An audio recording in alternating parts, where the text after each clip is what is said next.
Welcome to FX Options University, recorded live at the International Securities Exchange, the world's largest equity options exchange.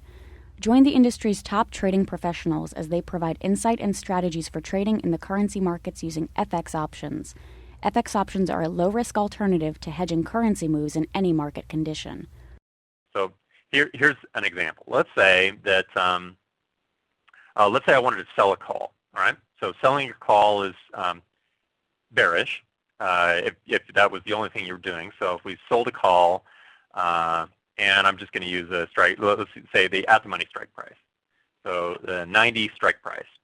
Right now, I quoted this just before I got online, and it was 123 a share.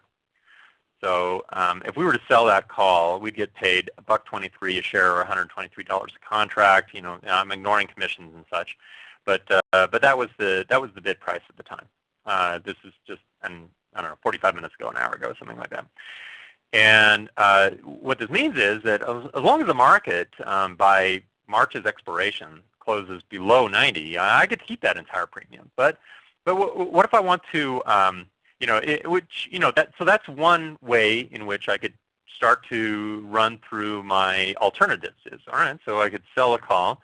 But if you short an option, you have theoretically unlimited upside, and maybe that's just too much. I don't want to deal with unlimited upside. So I could cover that position and turn this into a vertical if I want, by buying a call with a strike price above, and therefore a cheaper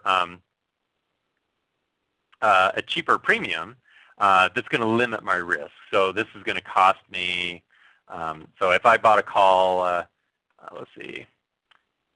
At 92.50, so a little further out of the money, so it's going to be a cheaper premium.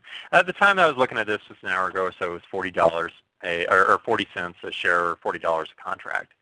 So now I have a spread that's a credit spread, a credit vertical spread here. It's pretty simple. It's a really basic strategy. Most option traders are familiar with this kind of point of view.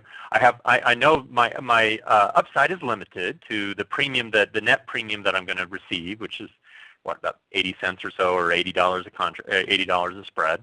And but what I got for giving up some of the upside, so for giving up some of that premium, the 123, I know what my maximum loss is, which would be the distance between these two strike prices, 250 minus the premium that I was paid.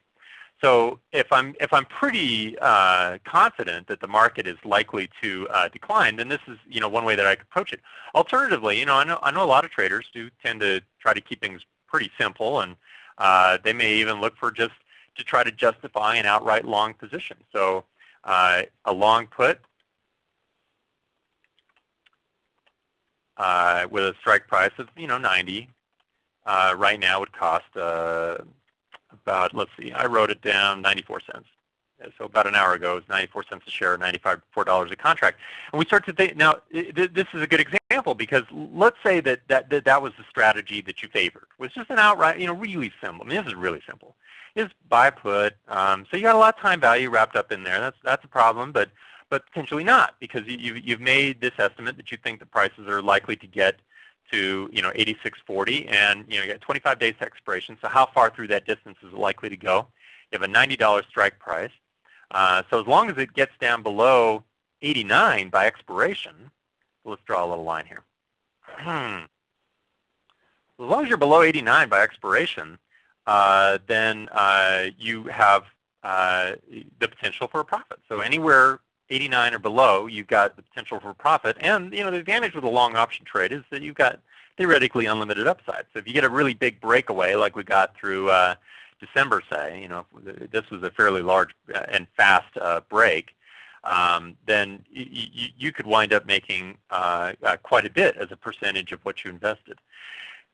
All of this, of course, both the analysis of our little vertical spread up here, as well as our short analysis of just an outright long position, is kind of contingent on us being able to look and make an estimate as to how far is the market likely to go.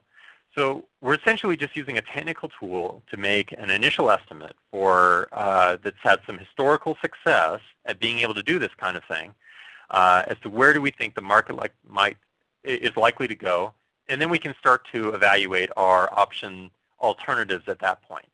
So if the distance is quite far and we're willing to buy a little bit of time, then an outright long position may offer some more attractive opportunities.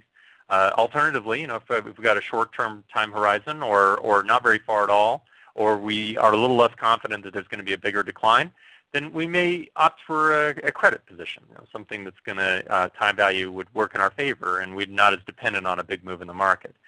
But all of this, again, we're kind of basing this analysis on, can we approach the market intelligently and make a rational estimate for where we think prices might go? And this is one of those ways in which we can create those estimates. Now, so that's what I wanted to be able to cover today, and I'd like to get to some questions, and I've got a couple that are building up already. So I want to get to those here in a second. So if you've got questions, go ahead and chime in. I would say personally, this is a strategy that I use a lot. So this is something that I use all the time, and it's served me pretty well. So I can put a personal recommendation that it's, the advantages of, if you're a technician, the advantages of using this kind of analysis is pretty good because it gives you a nice basis to try to make decisions about not just where you think the market may or may not go, but what kind of strategy fits that estimate, so that you're not always, kind of flying blind and trying to make your estimates fit the strategy you like. Okay, so let me answer a couple of questions here. I did get a question as to why are some candles filled and some are empty. The ones that are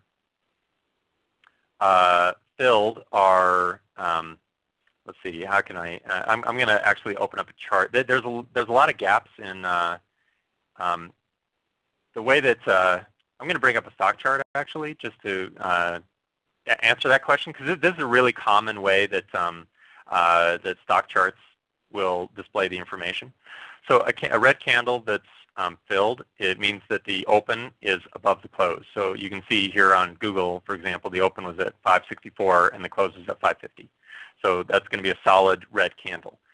Versus the hollow red candles means that the close is above the open, but still below the prior close. Okay, so in the FX options, you will get a lot of, because there's a lot of movement in the Forex market overnight, so you get a lot of these hollow candles. But that's what that designates. So, and with the green candles, as you can see here, it's a solid green candle because the close was below the open, but it was still higher than the prior close.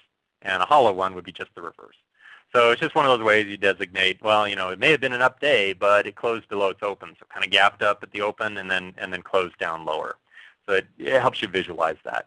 And not all charting packages display it the same way. By the way, one of the questions I get quite a bit are, where can I find, charting packages with Fibonacci and tools? And there's a lot of places. I'm using Metastock in this case, which is a paid product, but I know there's like, freestockcharts.com. There's Profit.net. There's a lot of options brokers. You may want to look and see what kind of charting do they offer, because a lot of the brokers that really specialize in option trading, they have fairly robust charting packages, and that would include Fibonacci analysis.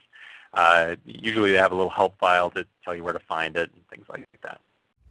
Thank you for participating in this week's session. Please join us again next week. Get trading ideas, exchange rates, webinars, news, and commentary. Visit www.fxoptions.com. ISE FX options can be easily traded through all options-enabled brokerage accounts. These exchange-listed securities are cash-settled in U.S. dollars and have a European-style exercise.